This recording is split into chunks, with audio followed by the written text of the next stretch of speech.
आपने जब होश संभाला था तब अमेरिका का राष्ट्रपति कौन था? दिमाग पर जोर मत डालिए। ऐसी चीजें ना याद रहने वाली हैं और न ही याद रखना कोई खास जरूरी ही है। गूगल कब काम आएगा? लेकिन अगर हम पूछें कि जब आपने होश संभाला था तब रूस का राष्ट्रपति कौन था, तो आपको गूगल की जरूरत ही नहीं पड़ेगी। आप झट से बता देंगे व्लादिमीर पुतिन। कम से कम बीते 4 दशकों में पैदा हुए लोगों पर तो ये बात लागू होती है। पुतिन थे, पुतिन हैं, और जब तक कुदरत ने चाहा या कोई अनहोनी नहीं हो जाती तब तक रहेंगे। कुदरत हमने इसलिए कहा क्योंकि शी जिनपिंग की तरह ही वो भी टर्म लिमिट हटवा चुके हैं। जब टर्म लिमिट थी तब भी वो कहा मानते थे। पहले प्रधानमंत्री बने, फिर राष्ट्रपति। उसकी टर्म लिमिट खत्म हुई तो चेले को एक टर्म के लिए राष्ट्रपति बनवा दिया, खुद प्रधानमंत्री बन गए। उसके बाद फिर राष्ट्रपति बन गए और इस बार टर्म का झमेला ना रहे इसलिए वो नियम ही खत्म करवा दिया। क्रेमलिन में बैठकर 5 अमेरिकी राष्ट्रपतियों के 8 कार्यकाल देख चुके व्लादिमीर पुतिन की कितनी सारी तस्वीरें हैं काले कोट में। 2017 में ऐसे ही काले कोट में पुतिन तेज बारिश में भीगते देखे गए। द्वितीय विश्व युद्ध में जान देने वाले सोवियत सैनिकों को श्रद्धांजलि दे रहे थे। आइकॉनिक तस्वीर। फिर एक वो तस्वीर भी है जिसमें पुतिन उघड़े बदन घोड़े पर सवार हैं।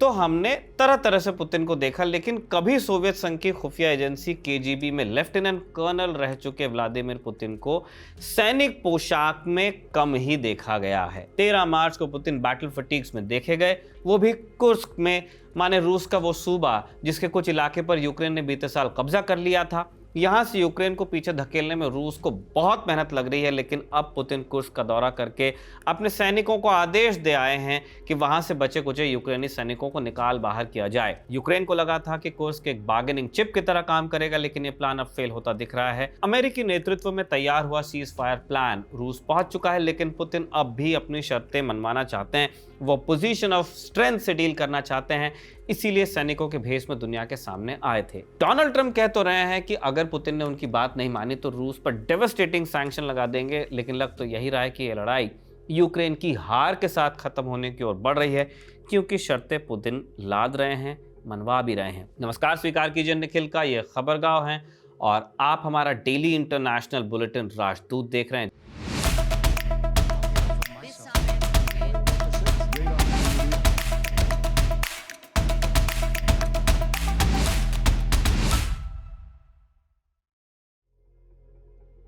आज बात होगी पुतिन की शर्तों की। 12 मार्च को हमने बलूचिस्तान में अगवा हुई पाकिस्तानी ट्रेन की बात की थी, जाफर एक्सप्रेस। आपको बीएलए के बारे में भी बताया था, लेकिन अगर आप बोनस खबरों तक हमारे साथ बने रहे थे तो आपको याद होगा कि हमने आपको ये भी बताया था कि अमेरिका और यूक्रेन सीज फायर डील पर सहमत हो गए हैं। इसे लेकर बातचीत हुई सऊदी अरब में।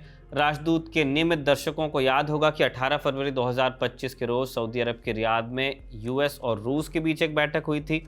मुद्दा था यूक्रेन, लेकिन न यूरोप से किसी को बुलाया गया और न ही यूक्रेन को। अमेरिका के विदेश मंत्री मार्को रूबियो और रूस के विदेश मंत्री सर्गेई लावरोव ने तय कर लिया कि यूक्रेन में जंग का खात्मा कैसे हो। यूक्रेन और यूरोप ने इसकी खूब आलोचना की थी।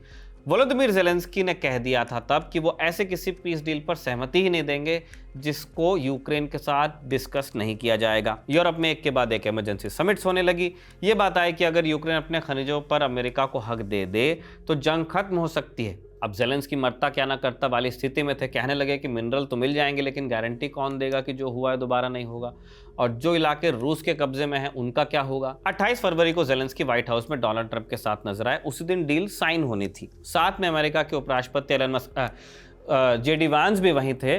उनके साथ ज़ेलेंस्की की झांव हो गई। हमने आपको बताया था। ज़ेलेंस्की बिना डील पर साइन किए वहां से लौट आए। ज़ेलेंस्की ने बाद में अमेरिका को थैंक यू भी कह दिया और ये भी कि जो व्हाइट हाउस में हुआ वो नहीं होना चाहिए था। लेकिन 3 मार्च को ट्रंप ने यूक्रेन को सारी सैनिक मदद बंद कर दी। इंटेलिजेंस शेयरिंग यानी कि वो जानकारी जिसके बल पर ज़ेलेंस्की रूस को निशाना बना रहे थे, टारगेटिंग इन्फॉर्मेशन, उसे भी बंद किया। यूक्रेन के कुछ अखबारों में छपा कि इंटेलिजेंस शेयरिंग पूरी तरह बंद नहीं हुई, लेकिन मैसेज तो क्लियर ही था। ये शॉक थेरेपी थी। यूक्रेन में मीटिंग पर मीटिंग होती रही, यूरोप में मीटिंग पर मीटिंग होती रही, लेकिन उनका एजेंडा यही रहा यूरोप वालों का कि पहले अपना गड्ढा सुरक्षित करो, यूक्रेन बाद में सुरक्षित होगा।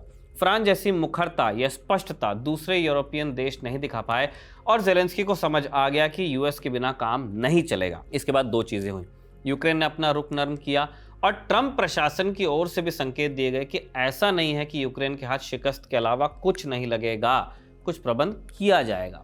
फिर सऊदी अरब के जद्दा में 11 मार्च को एक और मीटिंग हुई। अमेरिकी प्रतिनिधिमंडल यूक्रेन के अधिकारियों से मिला। इस बार भी ट्रंप ने मार्को रूबियो के साथ स्टीव विटकॉफ को भेजा था, जो मिडल ईस्ट में भी उनके ट्रबल शूटर का काम कर चुके हैं। अच्छी बात यह थी कि इस बार यूक्रेन को बुलाया गया था। इसके बाद अमेरिका के विदेश मंत्रालय ने अपनी वेबसाइट पर एक साझा बयान जारी किया। अमेरिका और यूक्रेन की ओर से आए इस बयान में लिखा था कि यूक्रेन 30 दिनों की अंतरिम सीज फायर के लिए तैयार हो गया है। रूस और यूक्रेन की सहमति पर इसे आगे भी बढ़ाया जा सकता है। यूक्रेन की सहमति के बदले अमेरिकी सैनिक मदद और इंटेलिजेंस शेयरिंग को दोबारा शुरू करने की बात भी लिखी गई। और आप तो जानते हैं कि अमेरिका फ्री में कुछ देता नहीं, तो यूक्रेन के खनिजों की बात भी बयान में जोड़ी गई। गारंटी शब्द का इस्तेमाल हुआ, लेकिन विकास और सुरक्षा को साथ साथ लिख दिया गया।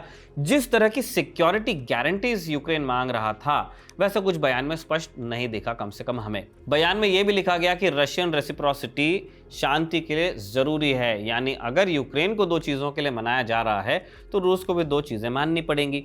इसलिए अमेरिका की तरफ से अब बार बार कहा जा रहा है कि गेंद रूस के पाले में है। 12 मार्च को ट्रंप व्हाइट हाउस में आयरलैंड के प्रधानमंत्री मिचेल मार्टिन से मिले। इसके बाद उन्होंने प्रेस से कहा कि लड़के निकल चुके हैं रूस में बात करने, लेकिन अगर रूस ने डील नहीं मानी तो वो ऐसे आर्थिक प्रतिबंध लगा देंगे कि रूस पछताएगा। और फिर यूक्रेन को सैनिक मदद भी दोबारा शुरू हो गई थी। इसी कॉन्टेक्स्ट में पुतिन की सैनिक पोशाक में तस्वीर शेयर की गई है। अब आप समझ गए होंगे कि नेता फैंसी ड्रेस यूं ही नहीं खेलते हैं। पुतिन दिखाना चाह रहे हैं कि वो लड़ाई में मजबूत स्थिति में हैं, और ये बताने के लिए उन्होंने उसी जगह को चुना जहां यूक्रेन ने उन्हें चुनौती दी थी। द्वितीय विश्व युद्ध के दौरान 1941 में नाज़ी जर्मनी ने रूस पर आक्रमण किया था। उसके बाद जून 2024 में जाकर वो पहला मौका आया जब रूस पर किसी ने इतना बड़ा हमला करने का दुस्साहस किया। यूक्रेन की फौज ने कुर्स्क के 1300 वर्ग किलोमीटर इलाके से रूसी सेना को खदेड़ दिया। कई कस्बों पर नियंत्रण हो गया यूक्रेन का। ज़ेलेंस्की की इस हिम्मत के पीछे, इस दुस्साहस के पीछे ये थ्योरी थी कि रूस को अगर अपनी ज़मीन वापस चाहिए तो वो यूक्रेन की ज़मीन खाली करे। लेकिन बीते दिनों में यूक्रेन की पकड़ लगातार ढीली हुई है। रूस की सेनाएं लगातार उसे पीछे धकेल रही हैं। अब कुर्स्क में सिर्फ 200 वर्ग किलोमीटर इलाका यूक्रेनी सेना के कब्जे में है। पुतिन की कोशिश है कि किसी भी डील से पहले यूक्रेनी सेना को रूसी सीमा के बाहर किया जाए, ताकि यूक्रेन बातचीत के टेबल पर आए तो कुर्स्क का मुद्दा ही ना उठे और जो भी डील हो उसमें यूक्रेन के इलाकों की बात हो। यानी पुतिन ये पक्का करना चाहते हैं जो भी हो उनका नुकसान न हो और अमेरिका उन्हें एक सक्षम और मजबूत मिलिट्री जनरल की तरह डील करे, जिससे आदर से बात करनी पड़ती है। रूसी अधिकारियों ने 12 मार्च को ही बता दिया था कि अमेरिका के राष्ट्रीय सुरक्षा सलाहकार माइक वॉल्स ने सीजफायर डील की कुछ डिटेल शेयर की हैं और रूस बात भी करेगा इन पे। 13 मार्च को स्टीव विटकॉफ डील पर रूसियों से चर्चा करने के लिए मॉस्को चले गए। अब एक इंटरेस्टिंग चीज हुई है। रॉयटर्स ने दावा किया है कि सिक्योरिटी गारंटी सिर्फ ज़ेलेंस्की को ही नहीं चाहिए, पुतिन भी कुछ आश्वासन और गारंटी चाहते हैं, उसी के बाद डील करेंगे। वो सीज फायर के बाद के लिए भी अपनी कुछ शर्तें रख सकते हैं। रूस ने वैसे अपनी मांगों की एक लिस्ट यूएस को दी है। इसमें लिखा क्या क्या है वो अभी सामने नहीं आया है। जून में वैसे लास्ट ईयर पुतिन कह चुके हैं कि यूक्रेन को नेटो का सपना हमेशा के लिए छोड़ना होगा और अपनी पूर्वी यूक्रेन की लगभग 20% जमीन भी जो रशियन कंट्रोल में है। ये भी कह चुके हैं कि यूक्रेन में कोई विदेशी सैनिक तैनात नहीं होगा, न यूक्रेन कभी परमाणु हथियार बनाएगा। रूसी सेना के जनरल स्टाफ के अध्यक्ष वैलेरी गेरासिमोव कह चुके हैं कि यूक्रेन का कुर्स्क प्लान फेल हो चुका है। माने रूस कुर्स्क को लेकर यही मान रहा है कि वो उसे वापस मिलेगा ही, चाहे लड़कर या फिर बतौर एक यूएस गिफ्ट। बस डर इस बात का है कि रूसी अपने वादों पर टिकेंगे कितना, क्योंकि आज जो कुछ वो यूक्रेन, अमेरिका और यूरोप से मांग रहे हैं रशियंस, यही सब वो 1945 में भी मांग रहे थे। कुछ चीजें उन्हें मिल गई, कुछ चीजें उन्होंने छीन ली। तो दुनिया ये देखेगी कि बैटल फटीग में पोजीशन ऑफ स्ट्रेंथ से डील करना चाह रहे पुतिन अपनी बातों पर टिकेंगे कितना, क्योंकि वादा तो रूस ने पहले भी किया था कि यूक्रेन पर हमला नहीं होगा। यूरोप का अध्याय हम यहीं पर रोक रहे हैं। अब कुछ बोनस अपडेट्स। पहला और अंतिम अपडेट पाकिस्तान से। बलूचिस्तान की राजधानी क्वेटा से खैबर पख्तूनख्वा की राजधानी पेशावर जा रही जाफर एक्सप्रेस ट्रेन रास्ते में बलूचिस्तान लिबरेशन आर्मी के लड़ाकों की भेंट चढ़ गई थी। सुरंग संख्या 8 के पास बम विस्फोट करके उसे डिरेल किया गया, अबडक्ट किया गया लोगों को।